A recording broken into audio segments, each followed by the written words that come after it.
By the rivers of Babylon, yeah, we sat down and we cried when we remembered Jerusalem. We were sick, Lord, near to dying.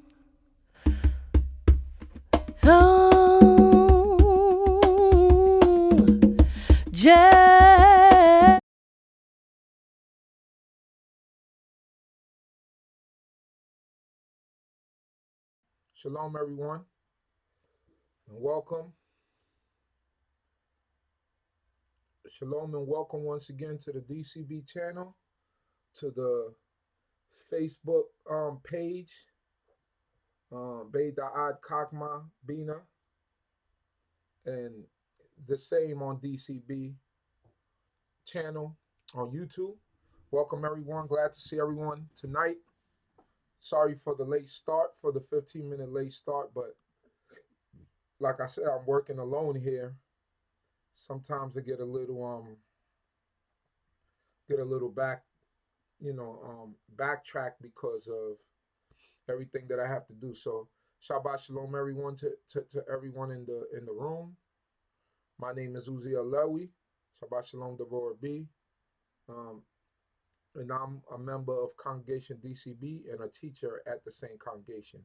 Shalom, Hebrew is Bryce. Shalom to everyone in the chat and in the room. Thanking the Creator of heaven and earth for all things and everything, food, clothing, and shelter. Thanking Yahweh for my life, the life of Kobe Yisrael scattered in the four corners of the earth. And to the listening audience, I said Shabbat Shalom, Gever Kaskuya, Madaya Zera Bat Yehuda, Shabbat Shalom to you also. And to everyone viewing on Facebook Live. Thing about this is, see, this is the stuff that drives me crazy. But it's all right. I'm going to figure it out. Here it is. So how's everyone doing out there? I hope that everyone had a magnificent meal. Enjoyed the time with your family, that you're still enjoying the time with your family, and that you be blessed on this day.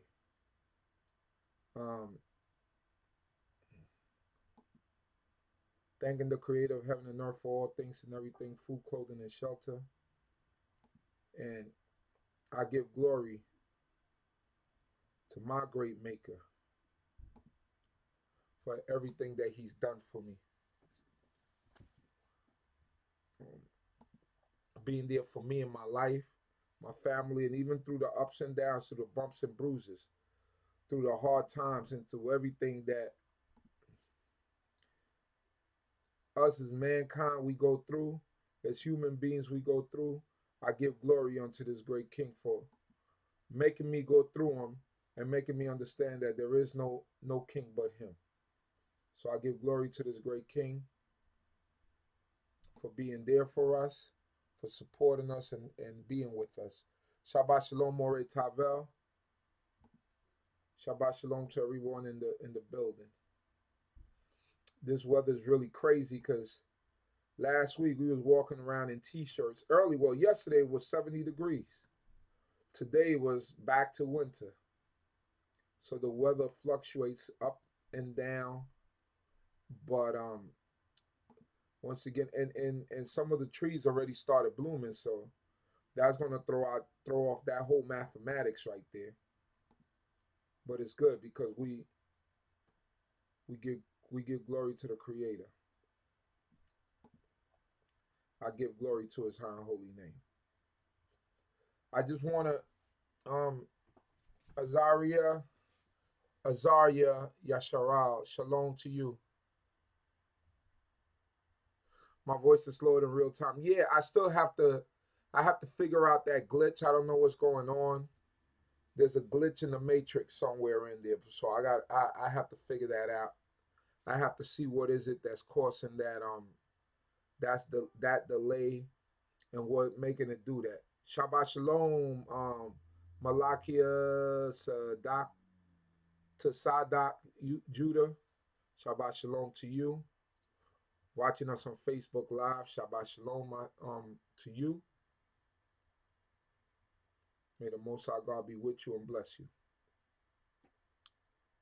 So, Shabbat Shalom to everyone that's observing this day and understands that this is the day that the Most High has made, and we should be glad and rejoice in it. That we should accept the Shabbat day for what it is. You know, the Most High gave it to us as a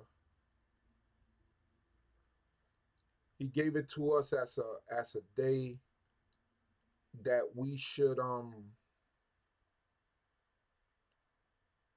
give him praise, you know. And yeah, he just, he gave it to us so we could do the right thing, rest and the things that he commanded from the beginning of time. So, and if we keep the day, we will be blessed in the day. So that's the good thing about the day. The way my teachers taught me about the Shabbat day was that it preserves us. It preserves our body because we actually take a day off. In contrast to our families or friends that we know that might work 3 jobs and work double shifts and do all types of stuff and don't take no rest, work 7 days a week. Those people don't get to enjoy, you feel like they get to enjoy life, but they don't really get to enjoy life. We get to enjoy life because we follow those commandments. And that's a blessing in itself. Following those commandments is a blessing in itself. So thank the Most High God for the Shabbat day. If you're keeping it in sincereness and you're doing the things that are commanded for us to do on that day, which is rest. Rest is essential to the body, to the mind, to the spirit. In order for us to grow, you need rest. A child, when he's in his development stages, he or she are in their developmental stages, they need plenty of rest. That's why children sleep so long, because they're still growing.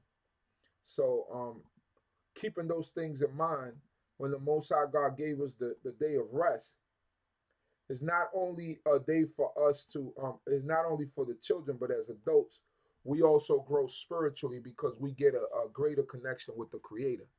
So mentally we grow. Mentally we expand our minds because when we slow down and we're not in the hustle and bustle, we get actually to expand our thoughts and our minds and meditate on the word of the Creator, meditate on the word of God. So that in itself is a blessing. It's the beauty of this, and we must continue, to observe the Shabbat day, keeping it holy, and to do the things that makes the Most High happy with us, makes them joyful with us, right? So fret not thyself because of evildoers, neither be dismayed at the evil ways. The Most High God will be with us and protect us if we do the right thing and we do that which is acceptable before him in his sight. He is our King, our rock, and our Redeemer. There's none to be compared unto him or for him to be made equal to, because he's Yah and Yah alone. So we give glory to the supreme intelligence of the universe. There are not enough accolades or not enough praise that you could give this great king, where you could say, all right, that's enough. We could go on into infinity and still it wouldn't be enough glory or exaltation to give to this king. We thank him for all things and everything. Hallelujah. All right, I got a quick message to all of the people on YouTube who usually use the support button to donate to us. YouTube has eliminated that option, the support button. They have this new thing that I still have to figure out. When I figure it out, I will send it to you guys. So in the meanwhile, You could donate on PayPal. It's right there on our screen, right? The second line to the bottom. Donate on PayPal at info@shamaisrael.com. And also, when this new way comes up, it's kind of strange, you know. Um, Basically, right in the chat, as you are in the chat, you could make a donation. There's going to be like a dollar symbol or something like that, a money symbol, and you press on it.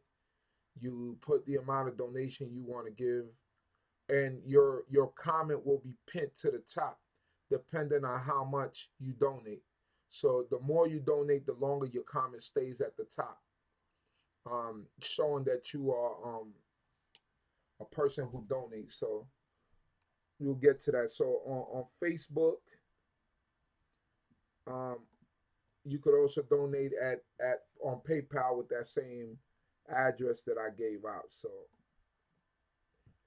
interesting, still figuring it out. Hopefully, it'll be up by tomorrow night, so that everybody will be able to use it and be able to do it. So give me one more second here. I'm still sharing the links. To everybody out there, Facebook Live, anybody out there on YouTube, embed the links if you have a website, like the video, you know, do all the stuff, share the stuff with people.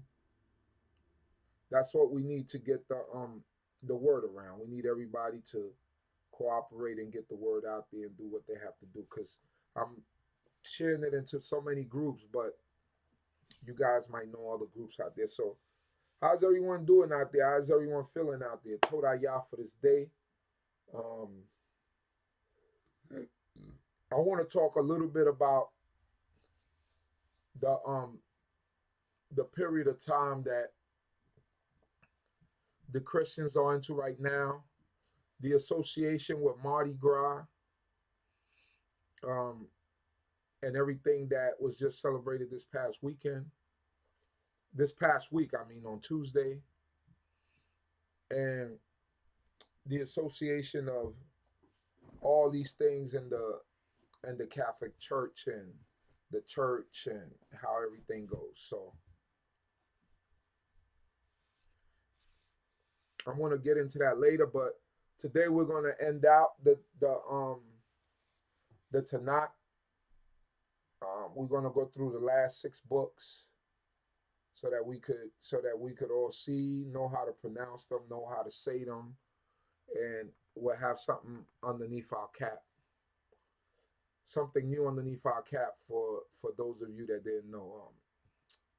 I had a sister yesterday at the camp said that they were looking at the stream and that her son got the meaning of his name from watching us. So we're here to educate and to bring forth understanding to everyone. So stuff like that makes me feel good, to make me know that I'm even reaching across to the young youth, because eventually they're going to be the ones running this, and you want them to be well equipped with everything that they need out there to be able to defend this knowledge and to know what they're all about. Not so much defending the knowledge, because I think God speaks for himself and he defends himself, but really to grasp and have an understanding of what is it that we study and what is it that we do. All right. So once again, share the links out there, pass it on. So, you know, we need to get understanding of of self, you know, and know that and know the things that we need to know in order to be able to get out there and be able to just speak this truth. So as you can see, I got my Gleason shirt on. The shirt is old. It's about 15 years old or so. 13 or 15 years old. Gleason's Gyms is a very popular gym down here. New York City, been open for a long time. So you got any t-shirts out there that you would like me to wear during the streams, just send them to me.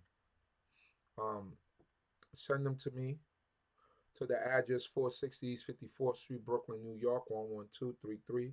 Any t-shirts that you're trying to advertise or anything, you can send it to me. I'll wear it.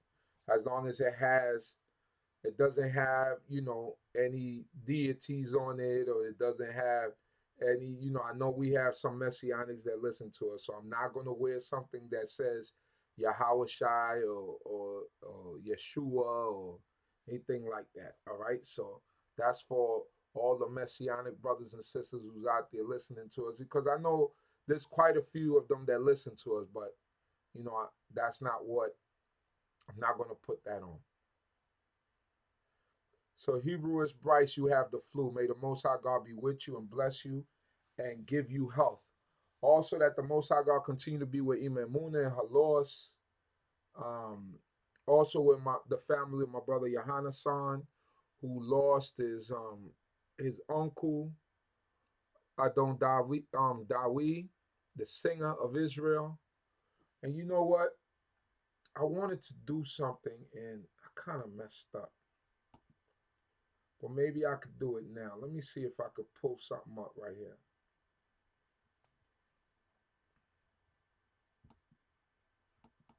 I think sometimes we forget. I should have done that earlier. I'm not going to do it now. Maybe next week. Oh, maybe I'll do it now.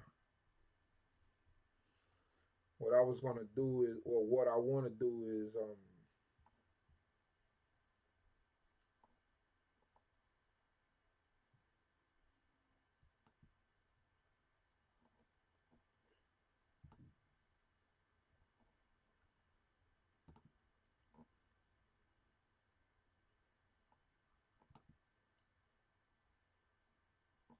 all right, let me see here. Just bear with me a little while. Bear with me. Bear with me. Just bear with me. So, how's everyone out there? Hope you feel better. Hebrew is Bryce. Let me see.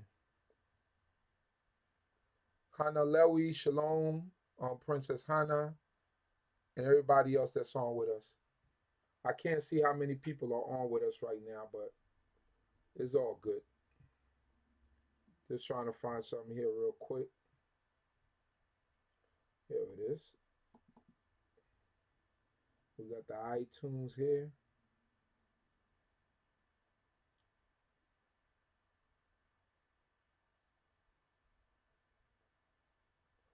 Here we go.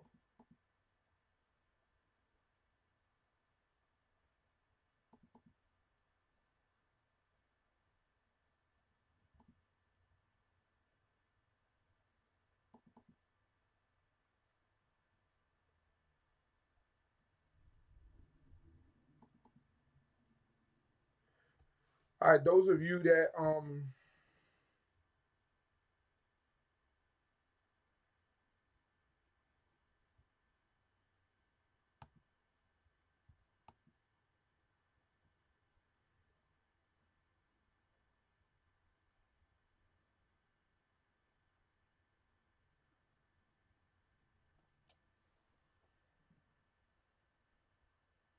you need to learn Hebrew. All right, so if you need to learn Hebrew, is what you do. You go on our, have you been listening to, have you been going to our YouTube page and following the Hebrew lessons from beginning? Did you learn Hebrew from there, or can you learn Hebrew from there?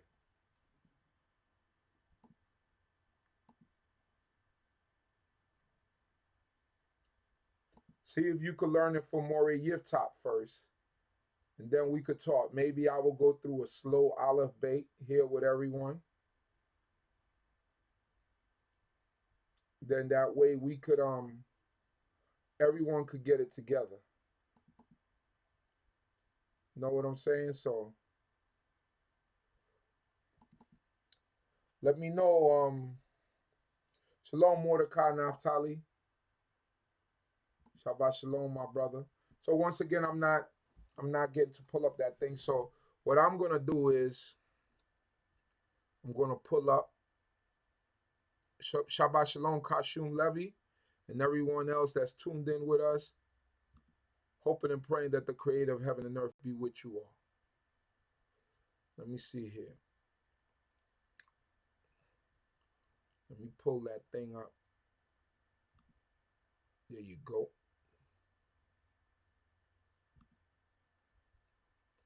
All right, so I'm going to begin now. See what's going on here.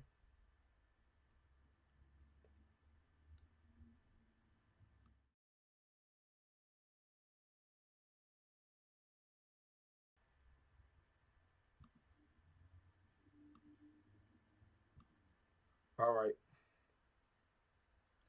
What's happening? All right, so here we go. From beginning to end, we're going to cover everything that we have here.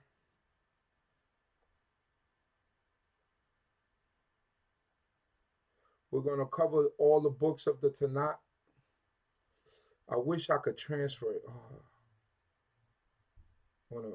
That's going to be too hard to set up right now on Facebook Live. So the people on Facebook Live, if you want to catch what I'm doing, I'm going over the Hebrew names of the Tanakh, right? Genesis, Exodus, Deuteronomy, that type of stuff.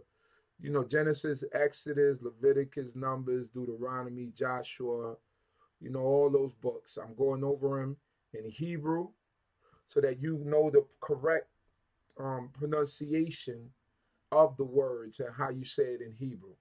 All right, I'm no Hebrew expert, but I do know how to read some Hebrew and I understand somewhat some of the Hebrew words. So here we go. So now the reason why I always start from the beginning, the reason why from when I started, I've always gone back to Genesis, is so that you could get it ingrained in your brain. And today, after we're done, you're going to see how much you have retained from us just reviewing it. Now, the thing about studying is this. Studying is review. Picking up the book every day, going over it, and that's how you become better at something. So if you don't study, you're not going to get better. You have to study in order to get better. You have to remember, you have to study. Everyone learns at a different pace, so don't beat yourself up, all right? Do not beat yourself up. Everyone learns at a different pace. All right. So keep those things in mind. Understand that you're not going to get it all in one day. Understand that you don't know it all. You don't understand everything, and that sometimes some things are going to be difficult to understand. So. But if you go a step at a time, you will get it little by little. And the more you hear it, the more you speak it out loud, you will be able to internalize it, because that's the way we learn, by listening. Sometimes when you read silently, it becomes a blur and you don't remember what you read. But try reading it out loud to yourself. So what if people think you crazy? Try reading it out loud to yourself when you in your house, in the bedroom, and you're going to see that it's going to be internalized and it's going to be in your psyche. All right. So let's start from the beginning. Let me make sure. Can everybody hear me? I just want to make sure that everyone can hear me, that I could be heard. Okay. The mic is working. So here we go. From the top, we're going from the first slide. The first slide is the Tanakh, right? So Tanakh is an acronym for Torah, Nevi'im, and Ketuvim, right? Tanakh, as you can see, the T and K. Tanakh is an acronym of the first Hebrew letter of each of the Masoretic texts' 3 traditional subdivisions. Torah, teaching, also known as the 5 books of Moses, Nevi'im, the prophets, and Ketuvim, writings, hence Tanakh. So now there's another thing that I wanted to explain that I didn't explain thoroughly. How many books are there in the Holy Scriptures, which consist of the Old Testament, which is also the Tanakh? So now, depending on what you are or where you stand, when you look at the Catholic Old Testament, they have 49 books.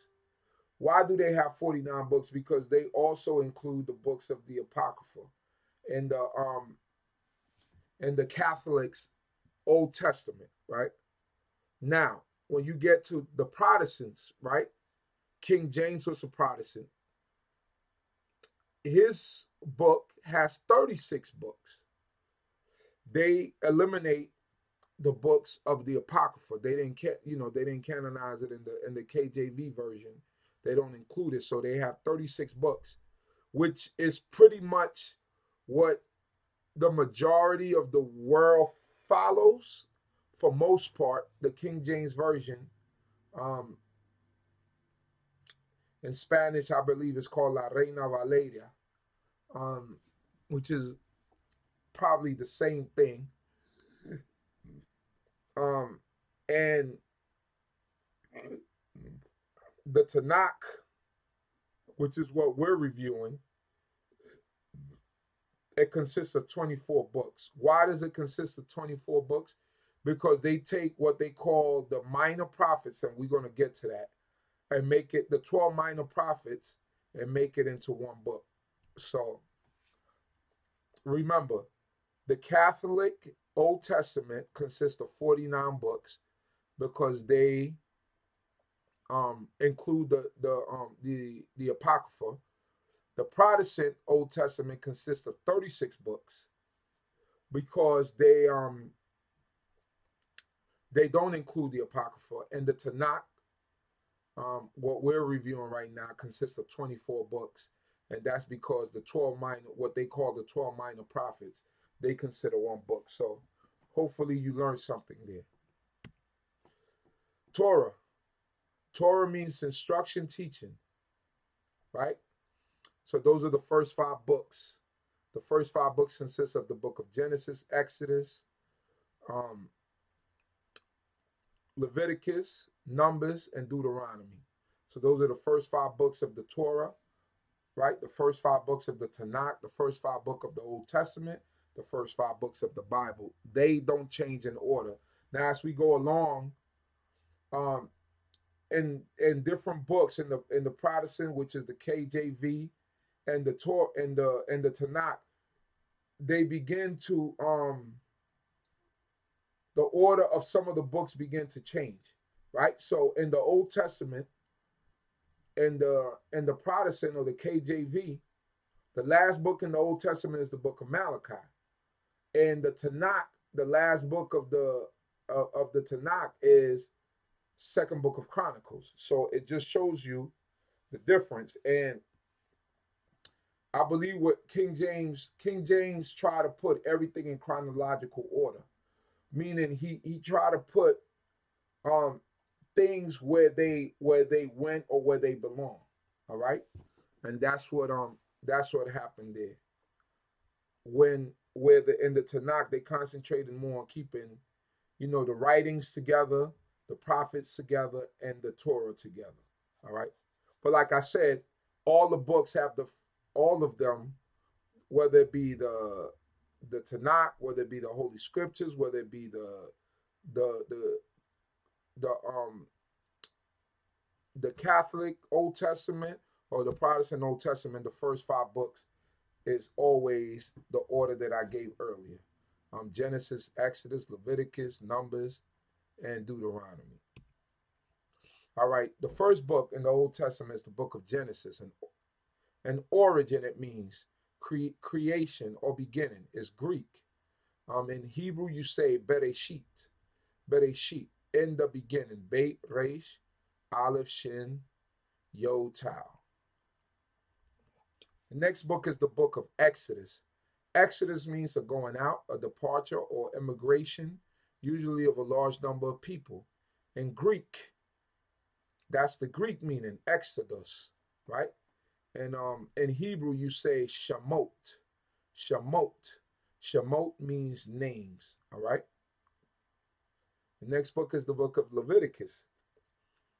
Book of Leviticus is the third book of the Pentateuch, right? So the Pentateuch is also the name for the first 5 books in Christianity, right? So instead of them saying Torah, they say the Pentateuch, the Pentateuch, and you know that they're talking about the first 5 books, which we know as the Torah. So it says, circa 1400 from late Latin Leviticus, Liber, literary book of the Levites, from Greek Leutikon, and Biblion from Leuites, from Hebrew Lewi, right? So literally that comes from, it means the book of the Levites. That's what Leviticus means, and from the Greek. In Hebrew you say Wayikra, Wayikra, Wayikra. As you can see, I have the words transliterated there, as it will be sounded out in Hebrew. Now, when you transliterate, there is no correct way to transliterate. It's however you sound out the word, right? So Wayikra, Wayikra, and that means and he called, and he called.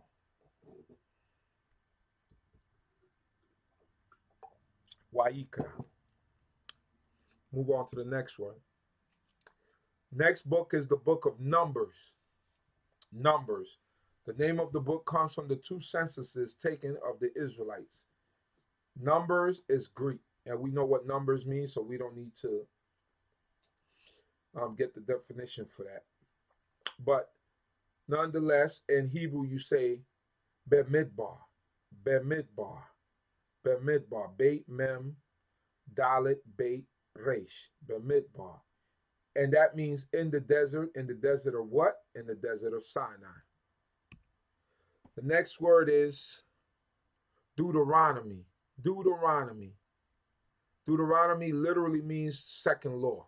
It's a Greek word that means second law. In Hebrew, you say Devarim, Devarim, which means words or things. So now, Deuteronomy is called the second law because Moses reiterates the law before he dies. So that's why it's called second law.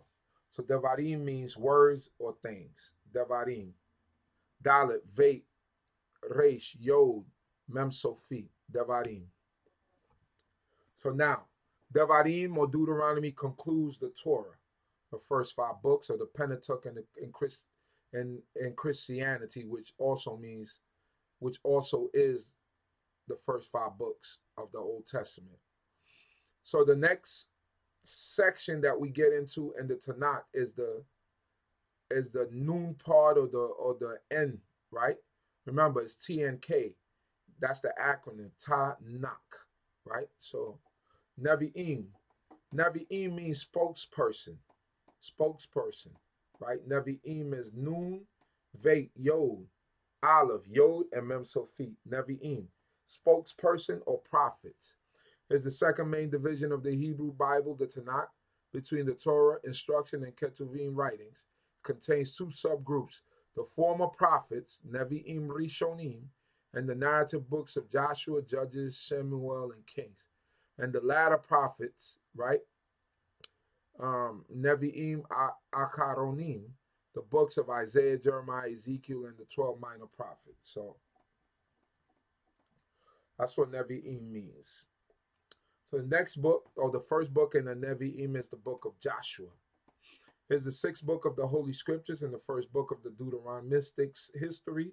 The story of Israel from the conquest of Canaan tells of the campaigns of the Israelites in central, southern, and northern Canaan, the destruction of their enemies, and the division of the land among the 12 tribes, framed by 2 set peace speeches, the first by God commanding the conquest of the land, and at the end, the last by Joshua warning of the need for faithful observance of the law, Torah, revealed to Moses. So Joshua is Yehoshua. Yehoshua.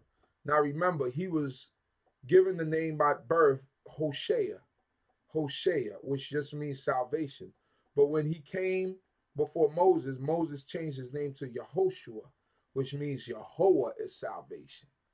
All right? So Moses changed his name from Hosea to Yehoshua. Next book is the book of Judges, right? Sefer Shoftim. Sefer Shoftim. So you got Sefer is Samek, Fei Resh.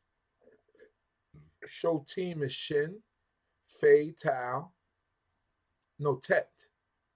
Shin, Fei, Tet, Yod, Mem, Sophie. Sefer Shoftim.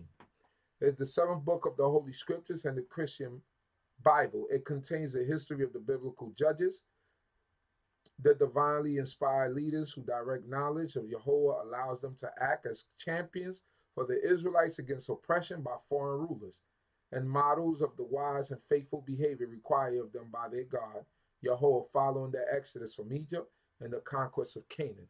So Sefer Shoftim, the book of Judges. Let us move on. The next books are first and second books of Samuel. Hebrews, Sefer Shamuel. Sefer Shamuel, right? Sefer Shamuel. So it's Samek Fei Resh, Sefer. Shamuel is Shin, Mem, Wow, Aleph, Lamed. Samuel begins with the prophet Samuel's birth and God's call to him as a boy.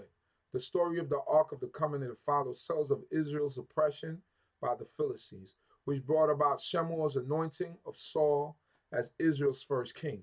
But Saul proved unworthy, and God's choice turned to David, who defeated Israel's enemies and brought the Ark to Jerusalem. God then promised David and his successors an everlasting dynasty, and thus that's what we know, that the kings come out of the line of David because of what happened here in this book, in the first book of Samuel, right? So Shemuel is, like I said, Shin, Mem, Wow, Aleph, Lamed.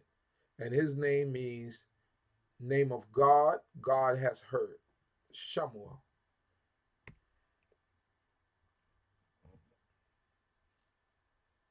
So now we have first and second book of Kings. So how do you say first and second?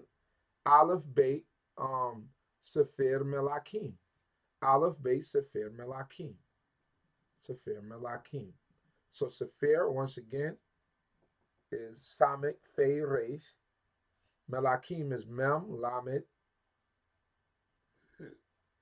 Kaf, Yod, Mem, Sophie. The next book is the book of Isaiah. Isaiah. Isaiah means Yahweh is salvation. Isaiah means Yah is salvation. Yahweh is salvation. How do you say it in Hebrew? Yeshayahu. Yeshayahu. And we know him. He's one of the great prophets that brought forth a lot of prophecy about the nation of Israel. So Yeshayahu, that's Yod, Shin, Ayin, Yod, Hey, Wow. Yod, Shin, Ayin, Yod, Hey, Wow. So now you see what I'm doing? For all of you out there that are struggling with the Hebrew, this is what you do. You repeat the words to yourself. So that way they become ingrained in your brain. So that way it becomes second nature. So that's what you do. You follow along with me, you read along with me, and you repeat the words in Hebrew. Yeshayahu. That's how you say the name Isaiah in Hebrew, Yeshayahu. The next book is the book of Jeremiah. Jeremiah means Yah exalts, Yahweh exalts. Jeremiah. How do you say it in Hebrew? Yirmiyahu. Yirmiyahu. I always say this. Know a brother down in North Carolina by the name of Yirmiyahu. Yirmiyahu. So it's Yod, Resh, Mem, Yod, Hey, Wow. Once again, Yod, Resh, Mem, Yod, Hey, Wow. Yirmiyahu. The next book is the book of Ezekiel. Ezekiel means may God strengthen him. May God strengthen him. Ezekiel, how do you say Yekesquel? Yekesquel. I know an elder that's been around a long time whose name is Adon Yekesquel. Yekesquel. So how do you spell Yekesquel in Hebrew? Yod Hate. Yod Hate. Hate is the guttural sound. It looks like a hey, but you can see that it's fully closed.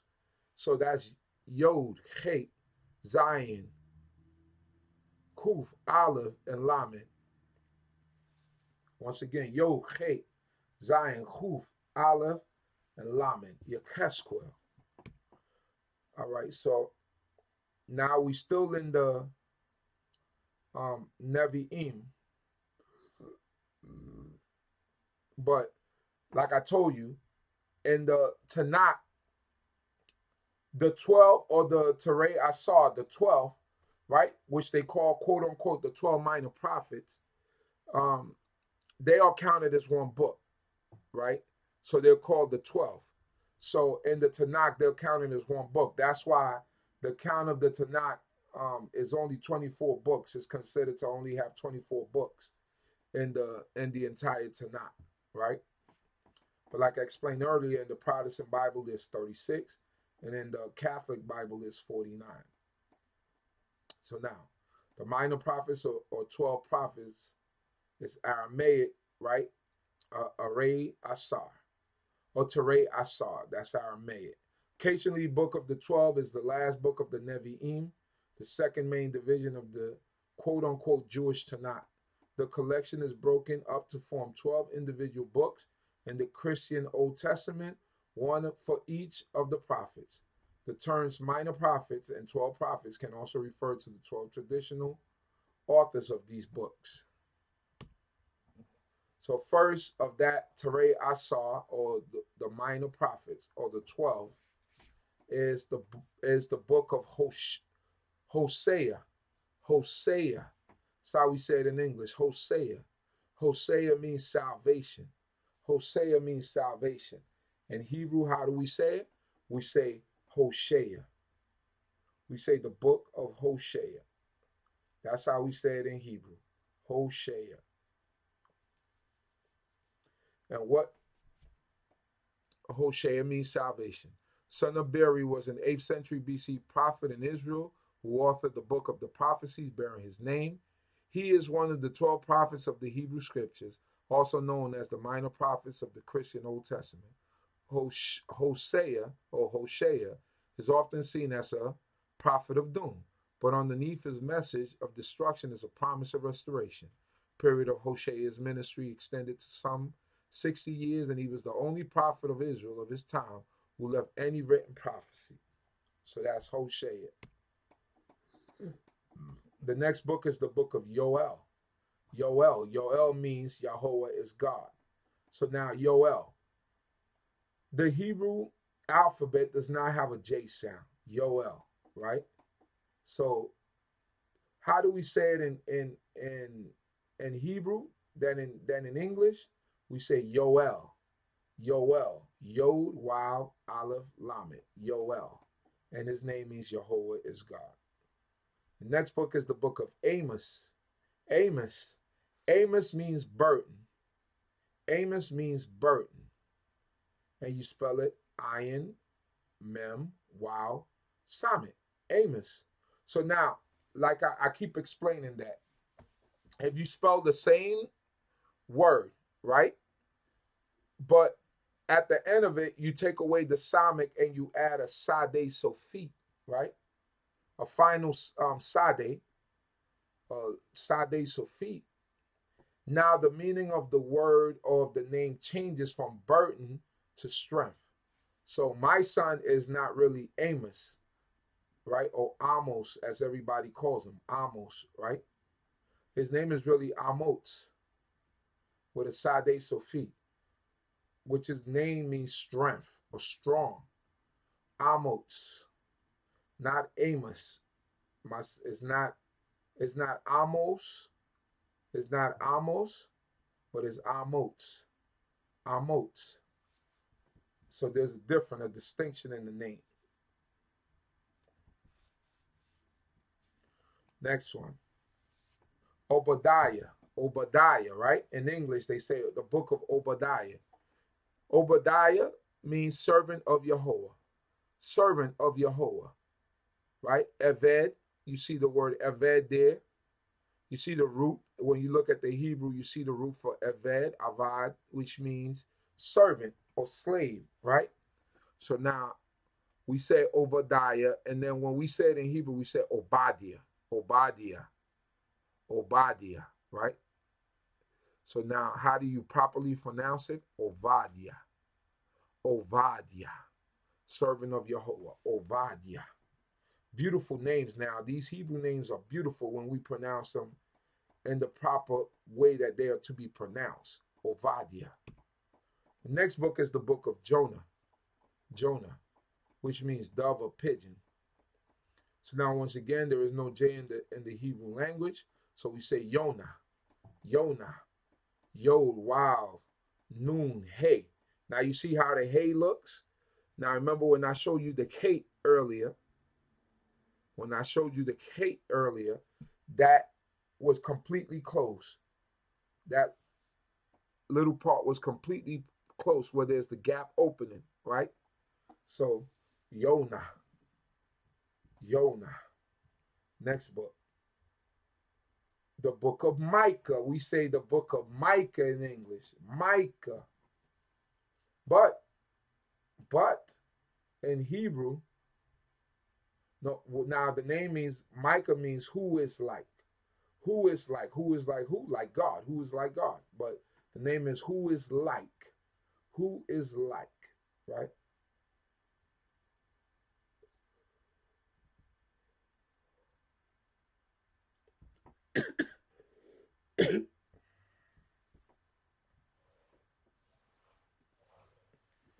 Micah is Mem, Yod, Kaf, Hey. Micah.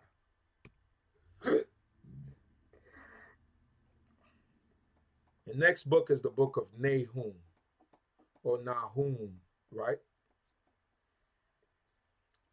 Nahum means comfort. How do we say it in Hebrew? We say Nahum, Nahum, right? Nahum. Nun, Hey, that's that guttural sound. It looks like the Hey, but it's completely closed. Nahum, right? Nun, Hey, Wow, Mem, Sophie, Nahum. The El Koshite, prophet who predicted the fall and destruction of Nineveh, writer of the book of his name, personal history and situation unknown. This next book is the book of Habakkuk. Habakkuk, right? Habakkuk, right? So my brother Tavel, Maury Tavel said, the name means more than embrace, but it means embrace the precepts or the laws, right? The statutes, huk, like hukwa, right? Habakkuk, a prophet of Israel.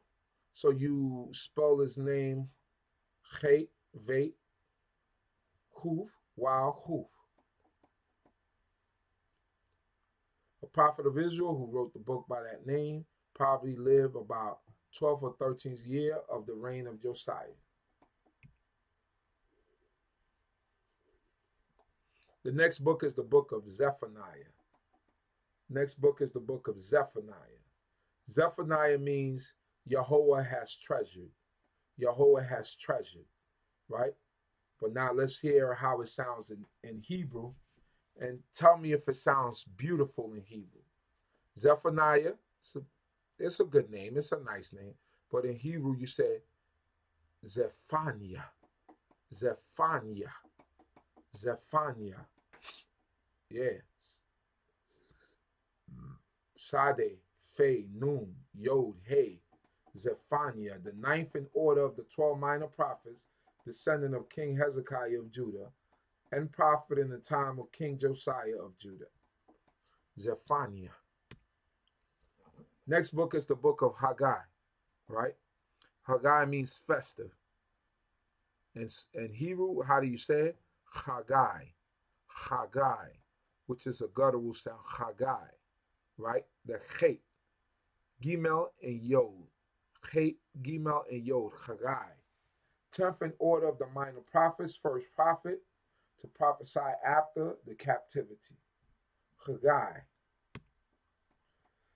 Next book is the book of Zechariah. We said Zechariah. Zechariah means Yahweh remembers. Yahweh remembers. So now we have the book of Zechariah.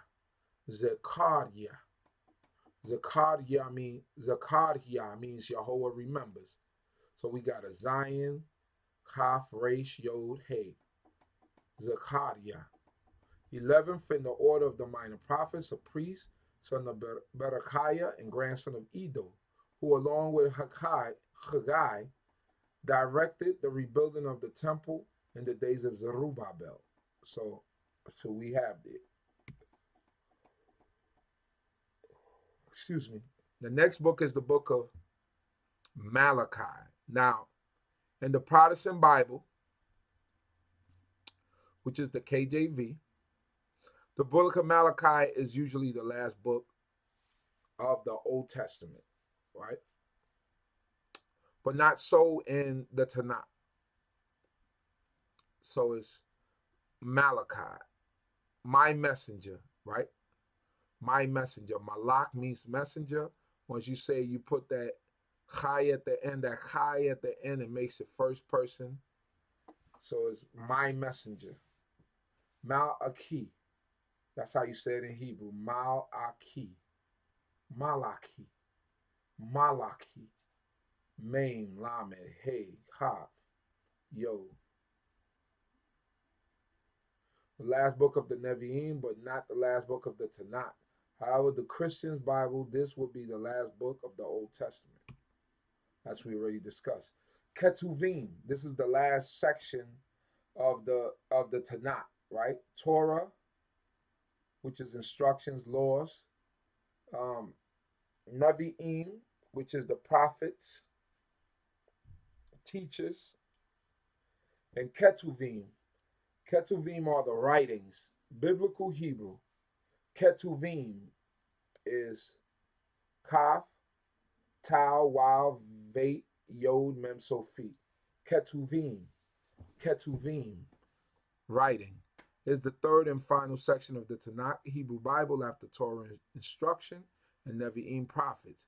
In English translations of the Hebrew Bible, this section is usually entitled Writings. Writings.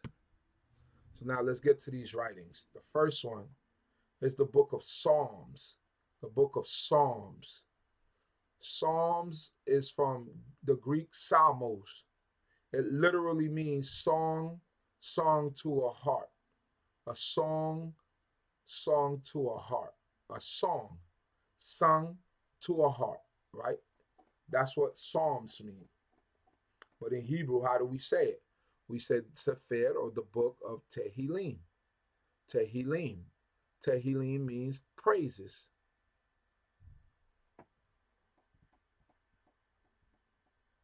Tehillim means praises. Tau, Hey, Lamed, Yod, Mem, Sofi. The first book of the Ketuvim writings, the third section of the Hebrew Bible. Next book is the book of Proverbs. Proverbs, Latin, means put forth a word. Proverbs means put forth a word. In Hebrew, how do you say it? Mishlei. Mishlei. Mishlei, Mem. Shin, Lamed, Yod, Mishlei. Mishlei means proverb, parable, or saying. This book is also known as Mishlei Shalom, or the Proverbs of Shalom. Excuse me, because I'm a bit tired tonight. So please excuse my yawning.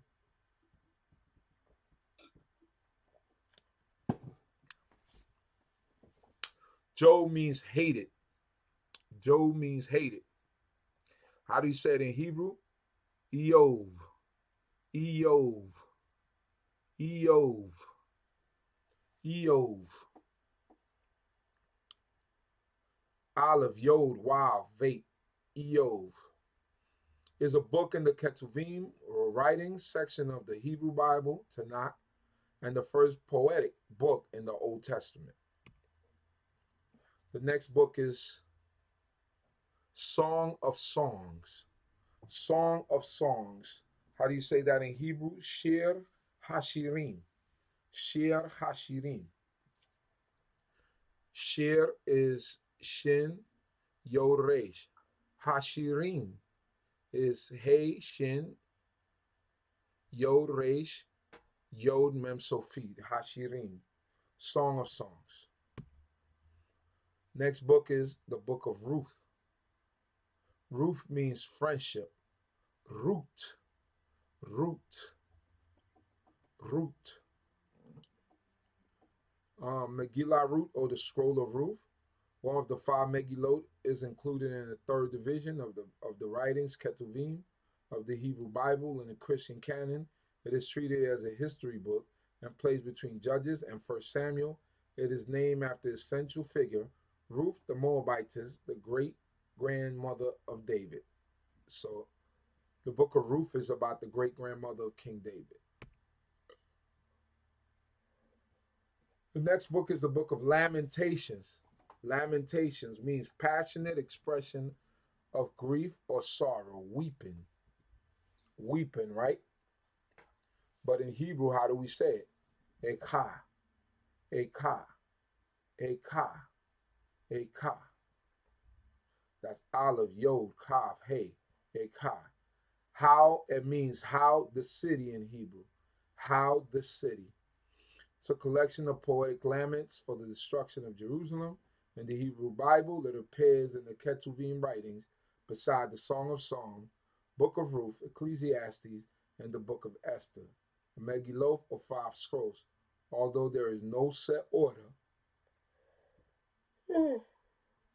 in the Christian Old Testament, it allows the book of Jeremiah, as the prophet Jeremiah is his traditional author. The next book is the book of Ecclesiastes. Ecclesiastes, we get into the end. Ecclesiastes means preacher in Greek. Preacher. So Koheleth in Hebrew, we say, we call it the book of Kohelet. Kohelet. Kohelet. Kohelet. Kohelet. Which means gatherer, preacher, or teacher. Basically the same thing. Kuf He Lamet Ta. Kohelet. The next book is the book of Esther. Esther. Esther means star in Persian. In Hebrew, we say Esther.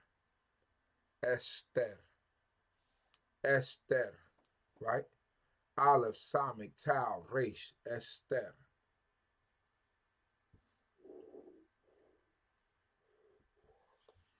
Let me see. Some biblical scholars claim that the name might be derived from the Persian goddess Ishtar. So that's what some people say. Next book is the book of Daniel. Daniel. God is my judge. Daniel. How we say it in Hebrew? Daniel. Daniel. Daniel. Daniel. Right? From Don. Don means judge. Daniel makes it first person singular. My God is judge. Daniel. The 4th of the greater prophets, taken as hostage in the first deportation to Babylon. Because of the gift of God of the interpretation of dreams, he became the second in command of the Babylonian Empire and lasted through the end of the Babylonian Empire and to the Persian Empire. His prophecies are the key to the understanding of the end time events. Noted for his purity and holiness by contemporary prophet Ezekiel, he was named Belteshazzar in Babylon also. So we remember that when Daniel went down there, they gave them foreign names. The next book is the book of Ezra. Ezra. Ezra literally means help in Hebrew. Ezra. Ezra. That's Ayin, Zion, Resh, and Hey. Ezra.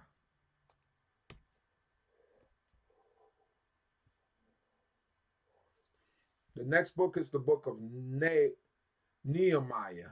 Nehemiah. That's how we said in English. Nehemiah, Nehemiah, right? Which means Yahweh comforts. Yahweh comforts. Nehemiah, Yahweh comforts. How do you say that in Hebrew?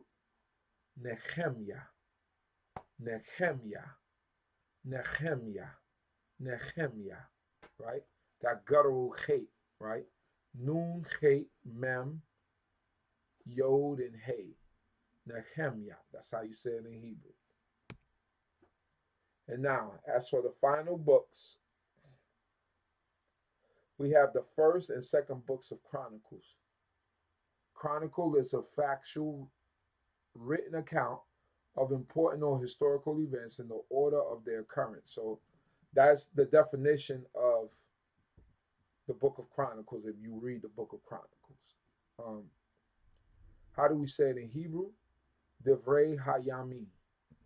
Divrei Hayami. Matters of the days. That's what it literally means. Matters of the days. Right? I guess the divrei comes from devarim, right? Comes from devarim, which means words or things, right?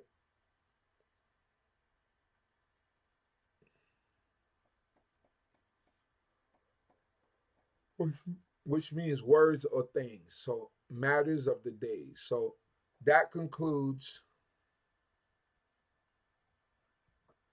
that. I hope that what I really hope with these lessons is that you guys will be able to grasp them, be able to follow them, and that it brings understanding to you. But let's see what's going on here.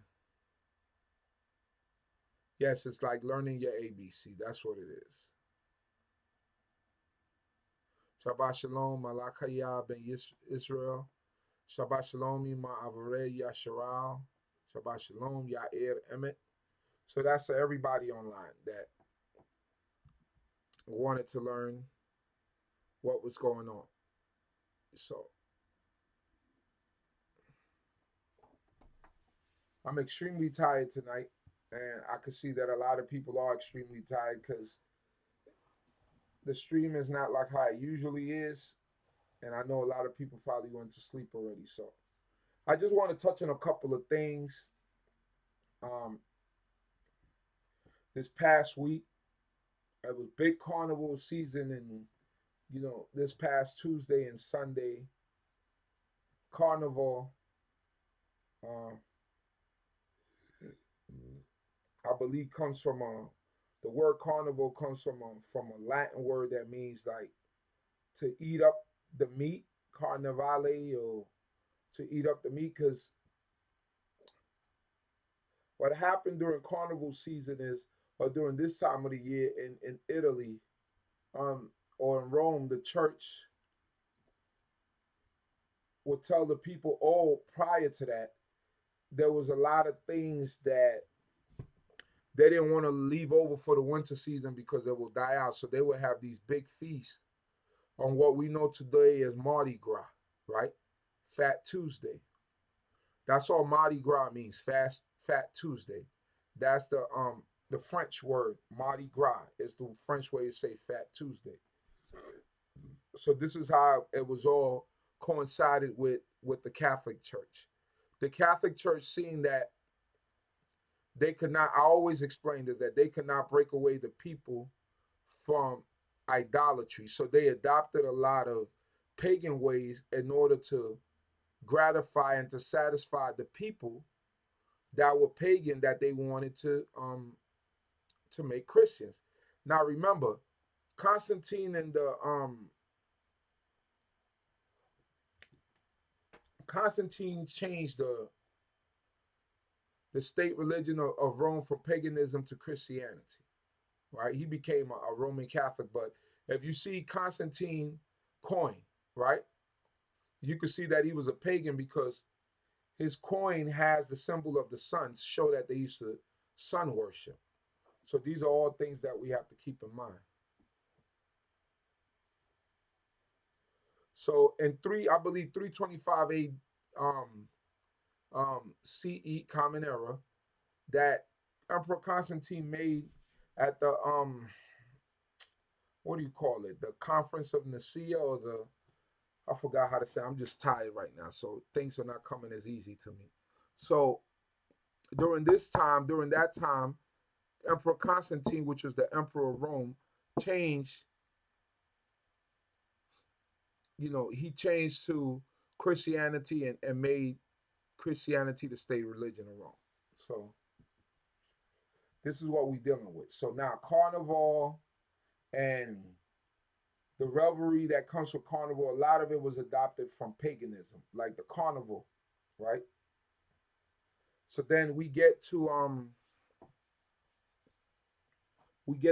Fat Tuesday, right? Well, today we make it that's the big carnival day. Everybody's celebrating, even Israelites. Everybody is involved in it, not knowing that there's some involvement or something that has to do with the church that's connected to it. And how do we know that?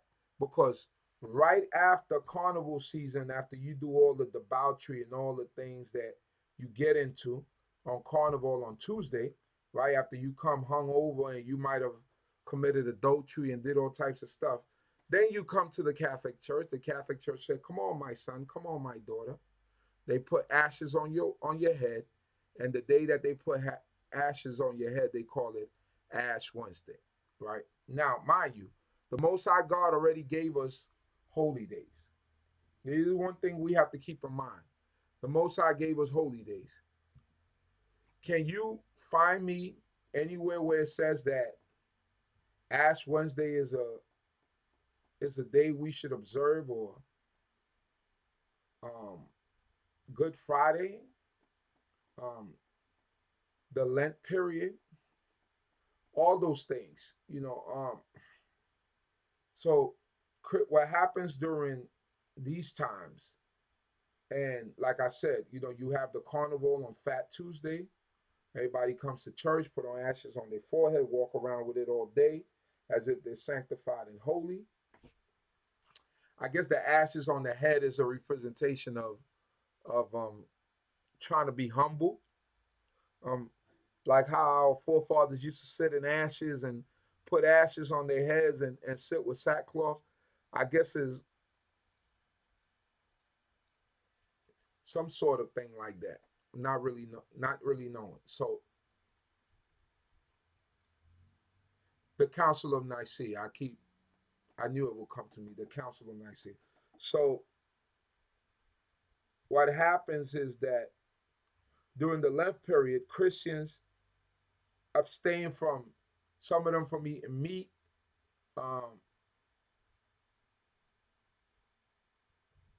Shabbat Shalom, Adon Arania, Bain, Kohen, Lewi. Shabbat Shalom. So during the Lent period, the Christians abstain from eating meat, dairy products, and all these things. And this Lent period is supposed to last for 40 days, all the way to Good Friday, which on Good Friday supposedly is the day that, I don't know how it's good, if it's the day when, God supposedly was killed. And then supposedly 3 days after that, but really they do 2 days after that, was supposed to be when he rose up on the third day, but they celebrated on Sunday, which is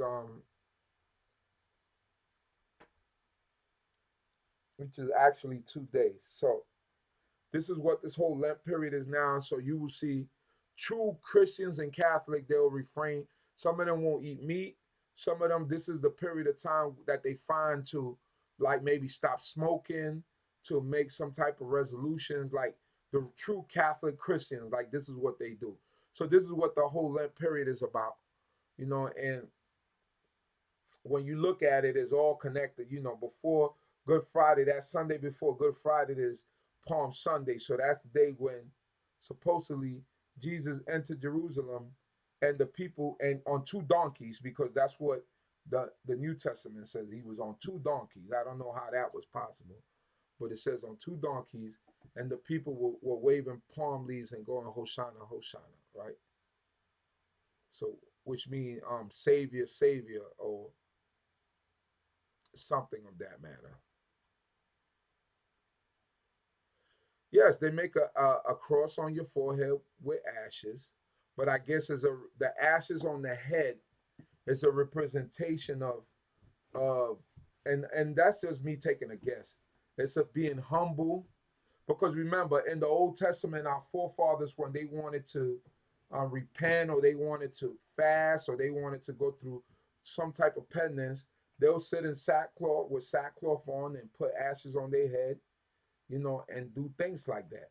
So I guess in some way, this is how they trying to show some type of contrition and some type of and being humble, because to walk around with the ashes on your head all day represents that I guess that you're humbling yourself. And that's just me guessing it. You could go on the Catholic Encyclopedia and find out why is it that they put ashes on their forehead. In fact, you could go on the Catholic Encyclopedia, or you could go on Google and research it, and then bring back the answer and put it in the chat. So this is what's going on. So these are the holidays.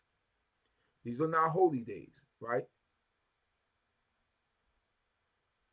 It said they'll eat only seafood on Wednesday and on Friday. So you see,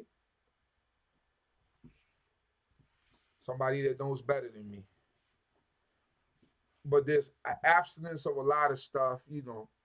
People make promises and stuff for that during this time, in this period. I guess they figure if they could do it for 40 days, they could do it forever.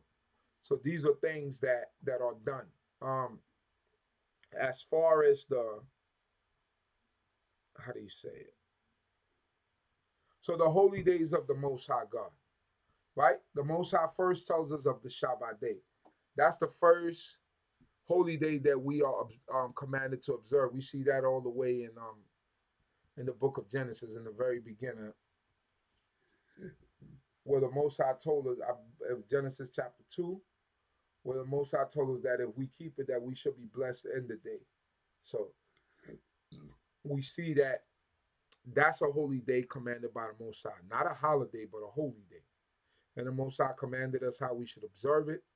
When we were in the wilderness, he gave us a double portion so that we didn't have to go out there. He told us, seed, boil that which you will boil, bake that which you will bake, and do that on the Shabbat. Because if you go out there on the Shabbat, there won't be anything there for you to pick up. No manna out there for you to pick up. So we know the Shabbat day. Then we get to the first month, which is the month of Abib, which is quickly approaching. We will be in Abib soon. So in the month of Abib, it says on the 14th day, right, at dusk, is Yahweh's Passover. And then it says on the 15th day begins the Feast of Unleavened Bread for 7 days. We must eat unleavened bread, which is bread without yeast, or any rising agent. That we should eat that for 7 days to remind us of the haste in which our forefathers left out of Egypt, which they didn't have time for the dough to rise, right? For the sourdough to put in a good dough and make it rise. So it says on the first day and on the 7th day should be a mikra kodesh, a holy convocation. They shall be holy unto you. Then it says on the morrow after the Shabbat, you count 49 days plus 1, which is Shavuot, which literally means weeks, right? And it's called Chag Shavuot, which is the Feast of Weeks, because you count to yourself 7 weeks, right? 49 days, and you add a day, which makes it the Feast of Weeks, because you count these weeks and these days, Shavuot. Then we get to the 7th month. The first day of the 7th month, it's a day of the blowing, the day of the blowing of the trumpet, of the shofar, right? And we call that day Yom Teruah. We don't call that day Rosh Hashanah. That's what the the Europeans call it Rosh Hashanah, but it's not Rosh Hashanah because Rosh means head, Hashanah means the year, right? The head of the year. And it's impossible because the Most High told us when we left out of Egypt that Abib will be to us the beginning of months. So Yom Teruah on the first day of the 7th month. Then on the 10th day of that same 7th month is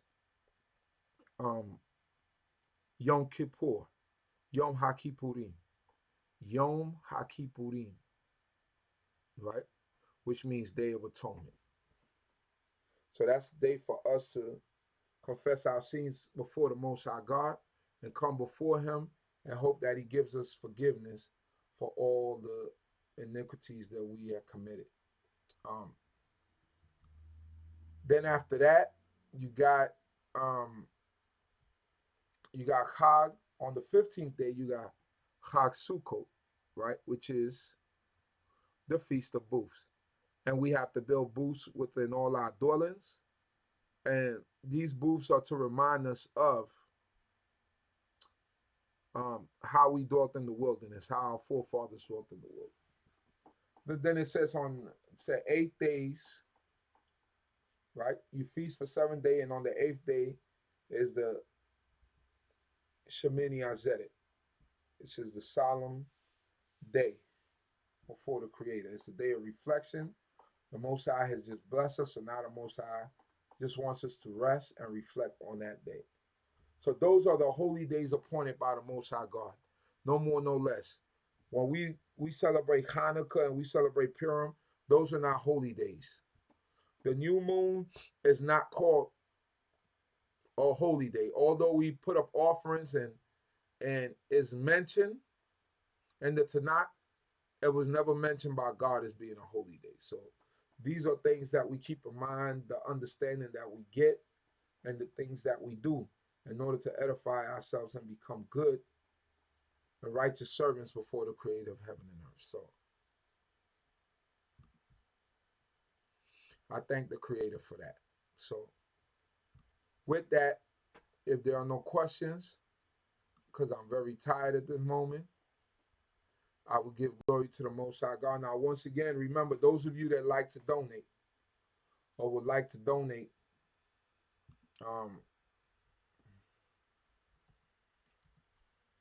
you could donate on PayPal at I'm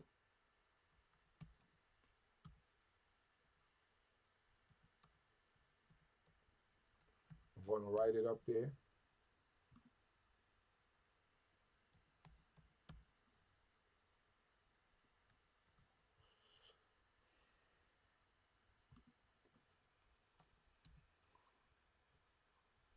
Right there.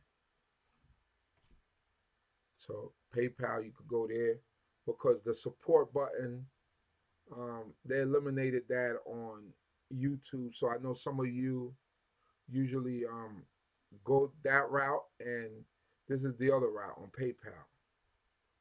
So that's for everyone out there. So if no one else has anything to say, this time I'll begin to close out. And may the Most High God bless each and every one of you. May Yahuwah continue to bless our families, all of us that are here.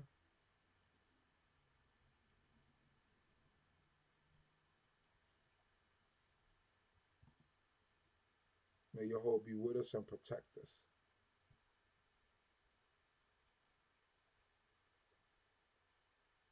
See what's going on here. Shabbat Shalom to all of you. So, once again, brothers and sisters, thank you the Most High God. May Yah continue to bless each and every one of us. Continue to provide us with food, clothing, and shelter.